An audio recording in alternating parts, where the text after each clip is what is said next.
जय Hind. SSC MTS classes में आप सभी साथियों का स्वागत करते हैं। तो दोस्तों आप लोग कैसे हैं? आप लोग बहुत अच्छे होंगे और आपकी पढ़ाई बहुत अच्छी तरीक़ा से चल रही होगी। ओके, तो देखेंगे आज आप लोगों के लिए जीके जीएस के 50 टॉप प्रश्न लेकर आए हैं, जो आज की क्लास के लिए आज की सेशन में सब हम लोग उसको करेंगे जो इम्पोर्टेंस होगा।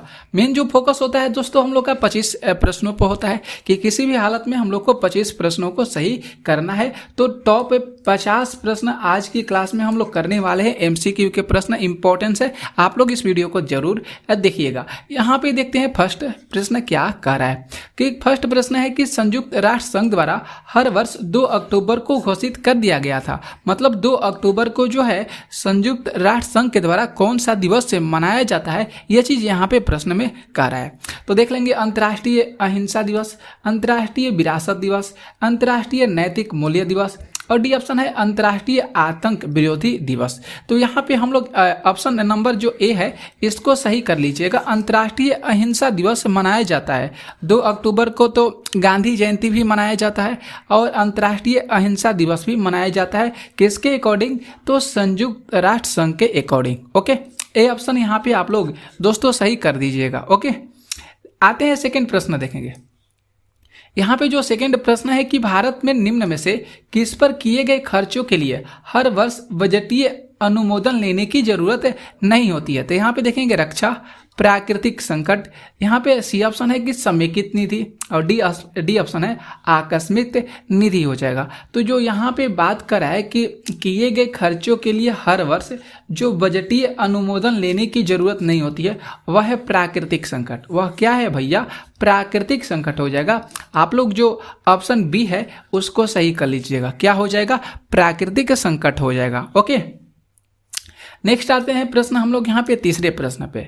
तीसरा जो प्रश्न है कि ट्यूबरकुलोसिस से संक्रमण होता है। ये जो ट्यूबरकुलोसिस से संक्रमण होता है भैया, ये किसके वजह से होता है, ये चीज देखना होगा।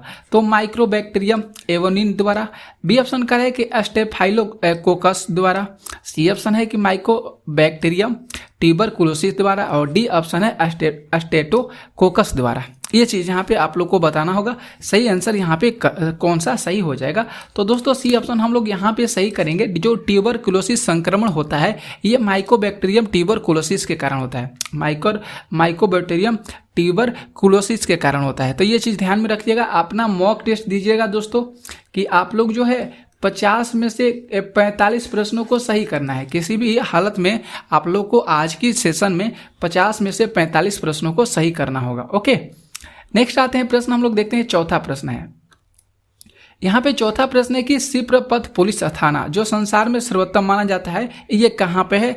सिप्रपथ पुलिस थाना नई दिल्ली में है, जयपुर में है, चंडीगढ़ में हो जाएगा और मुंबई शहर में हो जाएगा। तो यहाँ पे जो हम लोग का सही आंसर हो जाएगा बी ऑप्शन सही कर लेंगे, जयपुर में है। ठीक है, जयपुर में है। ओके, सिप्रपथ पुलिस थाना जो है ये संसार में सबसे ज़्यादा सर्वोत्तम माना जाता है। ये कहाँ पे है? तो जयपुर में है। ओके दोस्तों, तो आप लोग बी ऑप्शन को सही कर लीजिएगा। आते हैं नेक्स्ट प्रश्न।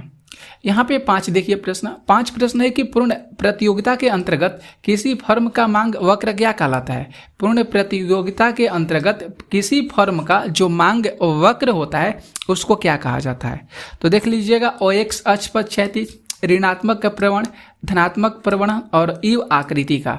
तो ए ऑप्शन आप लोग यहाँ पे सही कर लीजिएगा। OX अक्ष का क्षैतिज हो जाएगा। यहाँ पे जो किसी फर्म का जो मांग वक्र हो जाएगा जो पूर्ण प्रतियोगिता के अंतर्गत आता है वह OX अक्ष पर क्षैतिज हो जाएगा। ऑप्शन आप लोग ए ऑप्शन को सही कर लीजिएगा दोस्तों। ओके, आगे आते हैं 6 प्रश्न है। यहाँ पे 6 प्रश्न है कि रात के समय आवासीय क्षेत्रों में शोर का अनुमत स्तर क्या होता है? अनुमानित स्तर क्या होता है जो रात के समय जो आवासीय क्षेत्र में शोर होता है, हल्ला होता है? तो 45 डेसिबल, 55 डेसिबल, यहाँ पे 75 डेसिबल और यहाँ पे दिया गया है 80 डेसिबल। 6 ऑप्शन है। यहाँ पे 6 का ऑप्शन हम लोग ऑप्शन नंबर ए को सही करेंगे। 45 डेसिबल ध्यान में रखना होगा, 45 डेसिबल होता है। ठीक है दोस्तों, ए ऑप्शन सही कर लीजिएगा। वीडियो को शेयर कर दीजिएगा आप लोग और चैनल को सब्सक्राइब कर लीजिएगा। अगर आप लोग चैनल पर नए हैं तो बेल आइकन को प्रेस कर दीजिएगा जिससे सारी नोटिफिकेशन आप लोग को सबसे पहले मिलती रहे।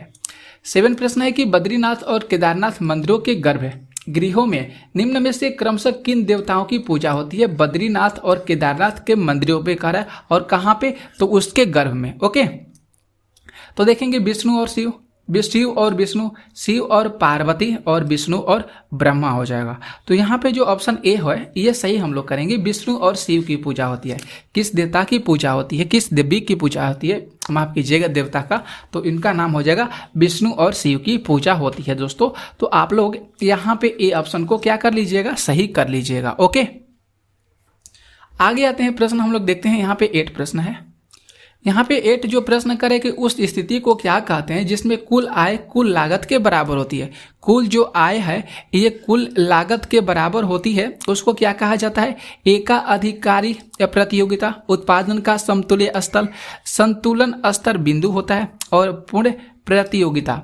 तो देखेंगे यहाँ पे जो 8 प्रश्न है इसका जो सही आंसर हो जाएगा उत्पादन का समतुल्य स्तर, बी ऑप्शन यहाँ पे हम लोग सही करेंगे। ठीक है, जब किसी भी उस स्थिति को क्या कहते हैं, जब कुल जो आय होता है ये लागत के बराबर होता है। ये जो आय होता है पूरा टोटल आय ये कुल लागत के बराबर होगा, तो वहाँ पे कहा जाएगा ये जो उत्पादन का जो समतुल्य स्तर है वह इसके बराबर हो जाएगा। ठीक है, आगे देखेंगे प्रश्न यहाँ पे जो 9 प्रश्न है कि CR दास और मोतीलाल नेहरू ने स्वराज पार्टी बनाई थी। किस आंदोलन के बाद जो है CR दास और मोतीलाल नेहरू ने स्वराज पार्टी की स्थापना किए थे, ये चीज 9 प्रश्न में कह रहा है। ओके, तो देखेंगे ऑप्शन ए है स्वदेशी आंदोलन, बी है असहयोग आंदोलन, सी है सविनय अवज्ञा आंदोलन, डी ऑप्शन है भारत छोड़ो आंदोलन। तो आप लोग जो है यहाँ पे बी ऑप्शन को याद रखिएगा, बी ऑप्शन यहाँ पे सही हो जाएगा। ओके, स्वराज पार्टी जो है CR दास, चित्तरंजन दास, ठीक है, और जो मोतीलाल नेहरू हैं इन्होंने स्वराज पार्टी बनाई थी कब, असहयोग आंदोलन के बाद, असहयोग आंदोलन के बाद। ओके दोस्तों, यहाँ पे 10 जो प्रश्न है कि सिखों का अंतिम गुरु निम्न में से कौन थे। सिखों के जो अंतिम गुरु थे वह कौन थे, गुरु अर्जुन देव, गुरु तेग बहादुर, गुरु गोविंद सिंह, और डी ऑप्शन है गुरु अंगद हो जाएंगे। तो गुरु गोविंद सिंह सिखों के जो सबसे अंतिम गुरु थे वह थे गुरु गोविंद सिंह, सी ऑप्शन आप लोग यहाँ पे सही कर लीजिएगा। ओके दोस्तों, आते हैं 11 प्रश्न पे। 11 प्रश्न है कि गंगा को उत्तर से दक्षिण ले जाने वाला चोल राजा कौन था। गंगा को उत्तर से दक्षिण ले जाने वाला चोल राजा कौन था। राज चोल था, यहाँ पे चोल है, महेंद्र है, राजेंद्र चोला हो जाएगा, और पारतंत्र है।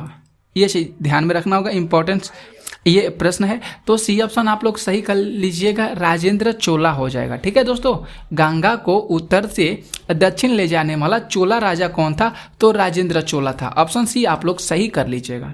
ठीक है, क्लियर है। आगे देखेंगे प्रश्न 12 है। 12 प्रश्न है कि पद PCXT का आशय क्या है, मतलब इसका जो है पूर्ण रूप बताना है कि इसका सही आंसर क्या होगा। सही इसका ऑप्शन कौन सा है, तो personal computer external technology, personal computer extended technology, personal computer expanded technology, और personal computer embedded technology. Okay, तो यहाँ पे हम लोग साथियों बी ऑप्शन को सिलेक्ट करते हैं। यहाँ पे जो पर्सनल कंप्यूटर एक्सटेंडेड टेक्नोलॉजी है ये इस चीज़ को दर्शाता है, इसका पूर्ण रूप को दर्शाता है। PCXT का जरूर आप लोग जो है इस फुल फॉर्म को याद रखिएगा, बी ऑप्शन सिलेक्ट कर लीजिएगा। ओके दोस्तों, 13 आते हैं प्रश्न है। 13 प्रश्न है कि वैद्युत आवेश का SI मात्रक क्या होता है, या SI एकक कहा जाता है, यूनिट कहा जाता है, ये क्या होता है, तो एम्पियर है, कूलॉम है, और ESU है, और यहाँ पे देखेंगे केल्विन है।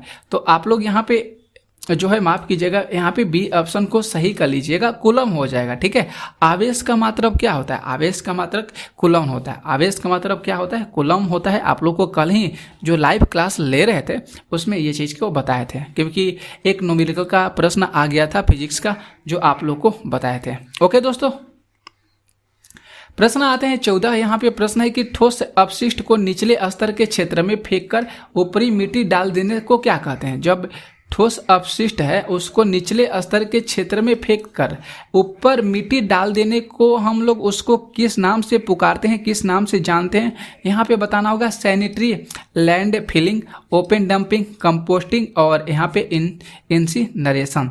तो यहाँ पे हम लोग ओपन जो डंपिंग है यहाँ पे बी ऑप्शन, इसको हम लोग सही कर लेंगे। उसको किस नाम से जानते हैं, तो उसको ओपन डंपिंग के नाम से जानते हैं। ओके, तो बी ऑप्शन आप लोग सिलेक्ट कर लीजिएगा। 15 देख लीजिएगा प्रश्न। 15 प्रश्न है कि पादपों में मूल रोम द्वारा जल जो है जिस प्रक्रिया से अवशोषित किया जाता है वह प्रक्रिया क्या कहलाती है? वाष्पोत्सर्जन, श्वसन, संवेदन और परासरण कहलाती है। तो इसका आंसर आप लोग को ध्यान में रखना होगा, परासरण कहलाती है दोस्तों। क्या कहलाती है वह प्रक्रिया? परासरण। एक बार आप लोग को ध्यान में और रखना होगा कि पादप में मूल रोमों द्वारा, पादप में जो पौधे होते हैं उनके मूल रोमों द्वारा जल जो होता है जिस प्रक्रिया से अवशोषित होता है उसको परासरण कहा जाता है। उसे क्या कहा जाता है? उसे परासरण कहा जाता है। ऑप्शन डी सही कर लीजिएगा।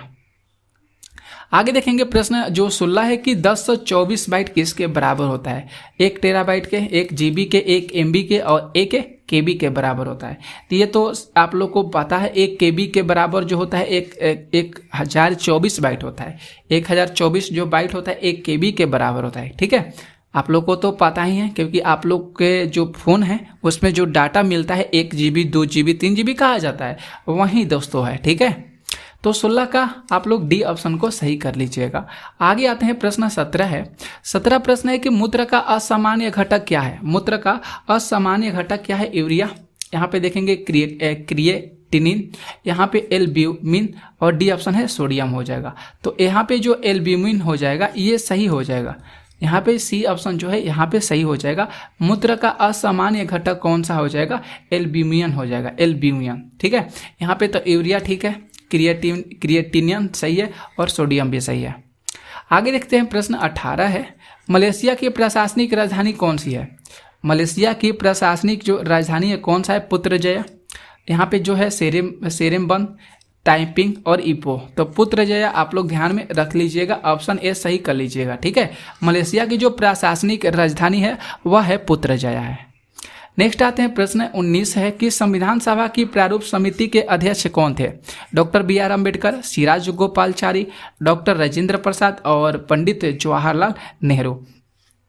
तो यहाँ पे डॉक्टर बी.आर. अम्बेडकर हम लोग सही करेंगे क्योंकि प्रारूप समिति के अध्यक्ष थे डॉक्टर बी.आर. अम्बेडकर। ओके दोस्तों, तो ध्यान में आप लोग को रखना होगा और देख लीजिएगा इस ऑप्शन के अनुसार सबसे पहले अध्यक्ष किसको बनाया गया था? तो डॉक्टर राजेंद्र प्रसाद जी को बनाया गया था। ओके, प्रश्न आते हैं 20 नंबर, ध्यान में रखना होगा। 20 नंबर देखिए, प्रश्न है कि अंतरण आदायगी में शामिल कौन सा है? देखना होगा। किसी मित्र से प्राप्त उपहार, नियोक्ता द्वारा निःशुल्कवास, विदेश से निवल जो यहाँ पे उपादान आय है ये चीज, और सामाजिक सुरक्षा में कर्मचारी का अंशदान, ये चीज बताना होगा। अंतर आदायगी का इसमें किस में शामिल होगा ये चीज़? ठीक है, तो यहाँ पे देखेंगे जो सरकारी सुरक्षा में कर्मचारियों का जो अंशदान होता है ये चीज़ कहा जाता है, ये चीज़ शामिल होगा। माफ कीजिएगा, अंता नहीं है दोस्तों, आदायगी हो जाएगा, अंतरण आदायगी है। ओके, तो ध्यान में रखना होगा, डी ऑप्शन यहाँ पे सही हो जाएगा। आगे देखते हैं प्रश्न 21 है। 21 से प्रश्न है कि उत्पादन के मूल्य और वर्धित मूल्य के बीच अंतर किया जाता है जो यदि विदित हो। तो मध्यवर्ती उपभोक्ता का मूल्य, निवल अप्रत्यक्ष करों का मूल्य, बिक्री का मूल्य और अस्थायी पूंजी के उपयोग का मूल्य हो जाएगा। ठीक है, तो यहाँ पे आप लोग को देखना होगा जो सही आंसर हो जाएगा मध्यवर्ती उपभोग का मूल्य, ये सही हो जाएगा। ऑप्शन ए सही कर लीजिएगा क्योंकि उत्पादन के मूल्य और वर्धित मूल्य के बीच का जो अंतर होता है ये होता है मध्यवर्ती उपभोग का मूल्य। तो ध्यान में रखना होगा, मध्यवर्ती मतलब बीच में होता है। ठीक है, बीच वाला जो उपभोग होता है उसका मूल्य हो रहा है। आगे आते हैं प्रश्न यहाँ पे 22। नेक्स्ट प्रश्न है 22 कह रहे हैं कि गतिशील वैद्युत आवेश पैदा किया जाता है। गतिशील वैद्युत आवेश पैदा किया जाता है चुंबकीय क्षेत्रों से, ध्वनि तरंगे से, प्रकाश किरणें से और ऊष्म तरंगे से। तो दोस्तों यहाँ पे देखेंगे जो गतिशील वैद्युत आवेश होता है ये चुंबकीय क्षेत्रों से पैदा किया जाता है। किससे? चुंबकीय क्षेत्रों से। ऑप्शन ए आप लोग सही कर लीजिएगा। यहाँ पे 23 से प्रश्न है कि एल्कोहल जो OH होता है इसका संकेत देख लीजिएगा। एल्कोहल कभी भी आप लोग को OH दिख जाएगा तो आप लोग समझ लीजिएगा भैया एल्कोहल है। इसके समूह की पहचान की जा सकती है। ठीक है, टार्लिन अभिकर्मक परीक्षण द्वारा, एस्टिकरण परीक्षण द्वारा, FeCl परीक्षण द्वारा और ओजेनोलिसिस अभिक्रिया द्वारा। ये चीज़ प्रश्न 23 का कह रहा है। तो यहाँ पे सी ऑप्शन हम लोग सही करेंगे, FeCl3 कर लीजिएगा। FeCl3 परीक्षण के द्वारा जो है एल्कोहल समूह की पहचान की जाती है दोस्तों। तो यहाँ पे सी ऑप्शन को आप लोग क्या कर लीजिएगा, सही कर लीजिएगा। ओके, प्रश्न आते हैं हम लोग 24 प्रश्न देखते हैं। यहाँ पे 24 जो प्रश्न है कि वनस्पति तेलों को संतृप्त वसाओं में परिवर्तित करने के लिए किस गैस का प्रयोग किया जाता है। तो यहाँ पे जो है हाइड्रोजन है, H2 हो जाएगा। ओके, यहाँ पे ऑक्सीजन O2 है, और यहाँ पे Cl2 है, और यहाँ पे SO2 हो जाएगा। छूट गया है तो ये चीज़ यहाँ पे ऑप्शन को देखना होगा। तो वनस्पति तेलों को संतृप्त वसाओं में परिवर्तित करने के लिए जो है हाइड्रोजन गैस का प्रयोग किया जाता है। किसका प्रयोग किया जाता है, तो हाइड्रोजन गैस का प्रयोग किया जाता है। ऑप्शन ए आप लोग सही कर लीजिएगा। यहाँ पे 25 जो प्रश्न है देखिए कि पादप द्वारा बड़ी मात्रा में अपेक्षित तत्व कौन सा है। पादप के द्वारा कैल्शियम, नाइट्रोजन, फास्फोरस और सल्फर हो जाएगा। तो दोस्तों यहाँ पे जो हम लोग ऑप्शन बी ऑप्शन सेलेक्ट करेंगे नाइट्रोजन, ये सही हो जाएगा। ठीक है, आगे देखते हैं प्रश्न 26। यहाँ पे 26 से जो प्रश्न है कि निम्नलिखित में से किस स्थिति में बंदी प्रत्यक्षीकरण का रीट जारी की जा सकती है। बंदी प्रत्यक्षीकरण जो है ये रीट जारी की जाती है संपत्ति की हानि पर, अतिरिक्त कर की वापसी पर, दोषपूर्ण पुलिस नज़रबंदी पर, भाषण की स्वतंत्रता का उल्लंघन पर। तो हम लोग सी ऑप्शन सही कर लीजिएगा। दोषपूर्ण पुलिस नज़रबंदी पर जो है ये बंदी प्रत्यक्षीकरण रीट जारी की जाती है। सी ऑप्शन आप लोग सही कर लीजिएगा। ओके दोस्तों, आते हैं प्रश्न यहाँ पे 27 है। 27 जो प्रश्न है कि भारत में अधिकतम कृषि योग्य घेरने वाली फसल कौन सी है। तो चावल है, गेहूं है, चना है और अलसी हो जाएगा। तो आप लोग यहाँ पे ऑप्शन ए को सही कर लीजिएगा। भारत में अधिकतम कृषि योग्य घेरने वाली जो फसल है वह है फसल है चावल है। ओके, 28 देखते हैं प्रश्न। 28 प्रश्न है कि कौन सा खनिज एल्युमिनियम का अयस्क है। हेमेटाइट, बैक्साइड, मैग्नेटाइट और सिडेराइट हो जाएगा। तो बॉक्साइड जो है यहाँ पे सही हो जाएगा। ठीक है, एल्युमिनियम का जो अयस्क है ये बॉक्साइड हो जाएगा। आगे आते हैं प्रश्न 29 से प्रश्न है देखिए। 29 प्रश्न है कि वायुमंडलीय हवा में सबसे प्रचुर घटक कौन सा होता है। वायुमंडलीय यहाँ पे देखेंगे जो 29 से प्रश्न है कि वायुमंडलीय हवा में सबसे प्रचुर घटक जो है दोस्तों वह कौन होता है। तो यहाँ पे देखना होगा कार्बन, नाइट्रोजन और ऑक्सीजन, नाइट्रोजन। तो डी ऑप्शन आप लोग सही कर लीजिएगा। यहाँ पे जो सबसे प्रचुर घटक में होता है वायुमंडलीय हवा में वह सबसे ज़्यादा नाइट्रोजन होता है। ओके, आगे देखेंगे प्रश्न 30 है। यहाँ पे जो प्रश्न 30 है कि द फ्यूचर ऑफ इंडिया नामक पुस्तक के लेखक कौन है। बिमल जालन, दीपक चोपड़ा, यहाँ पे जो दिया गया अभिताव घोष और NK सिंह हो जाएगा। तो बिमल जो जालन है इनका नाम ध्यान रखना होगा। द फ्यूचर ऑफ इंडिया ये बिमल जालन का पुस्तक है। किसका, जालन का पुस्तक है, बिमल जालन का पुस्तक है। ओके, आगे आते हैं प्रश्न 31 है।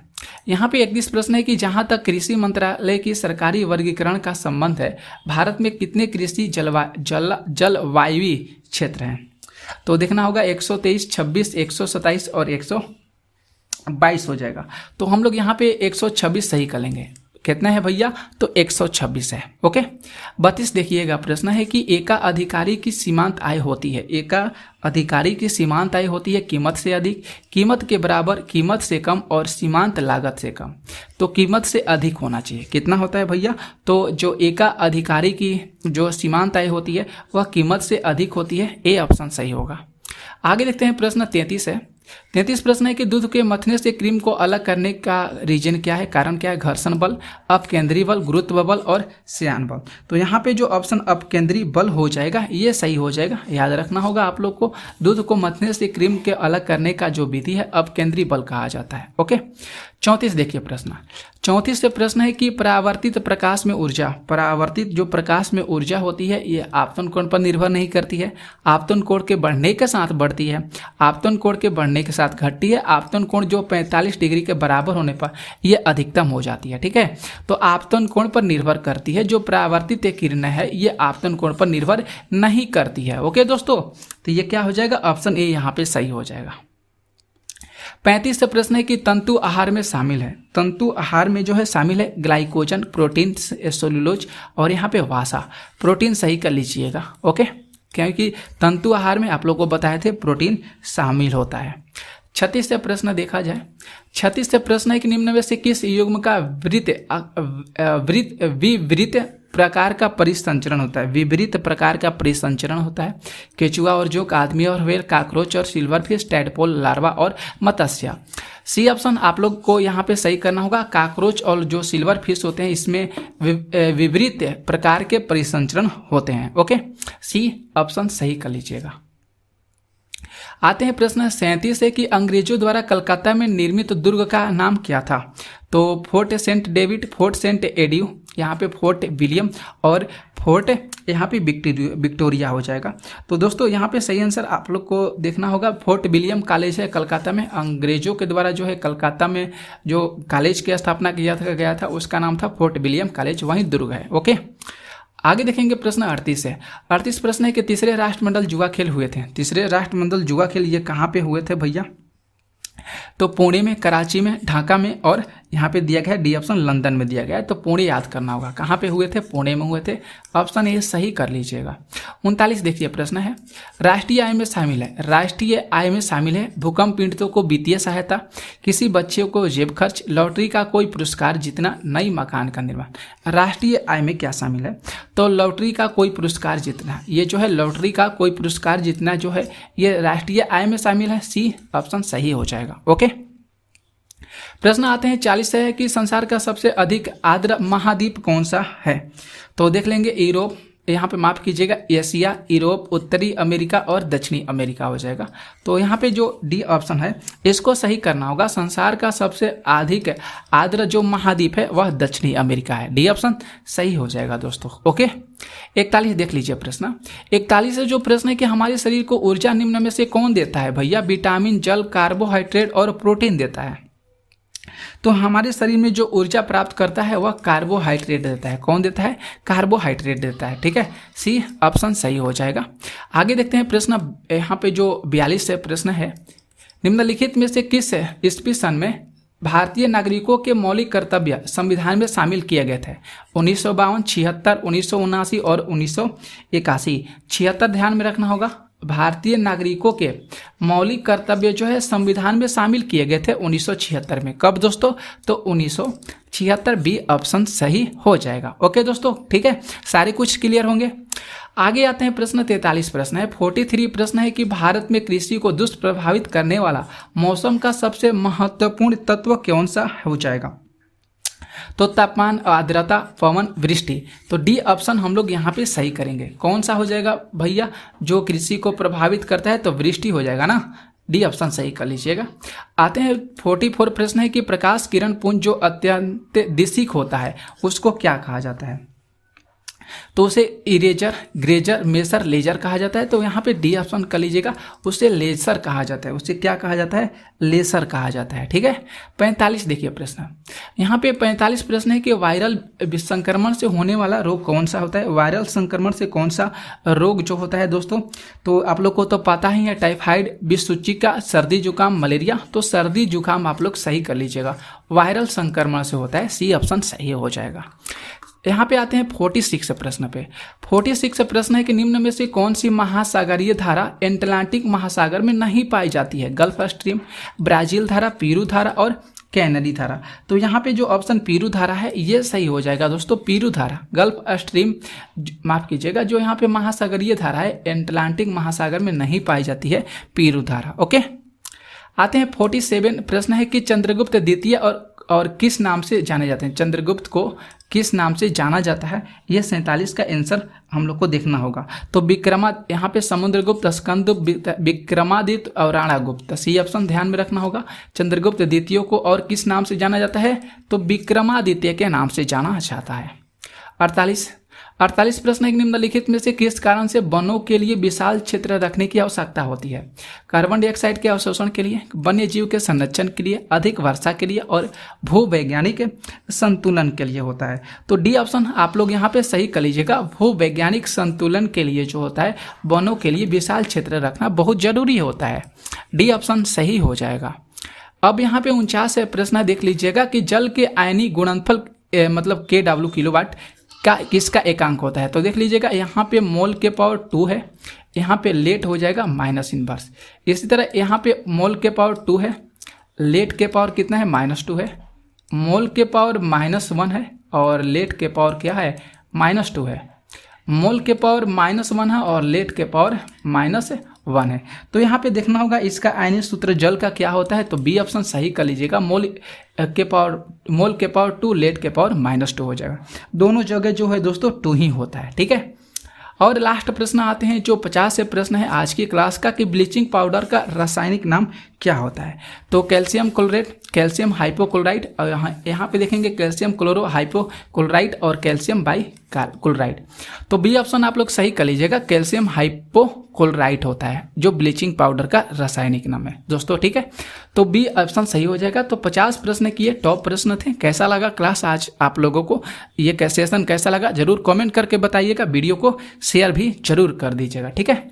चैनल को सब्सक्राइब कर लीजिएगा। इसी तरह के वीडियो आप लोग को मिलते रहेंगे हमेशा। लाइव क्लास भी जो होगा 2 बजे से होगा और रात्रि 9 बजे से भी होगा। ओके।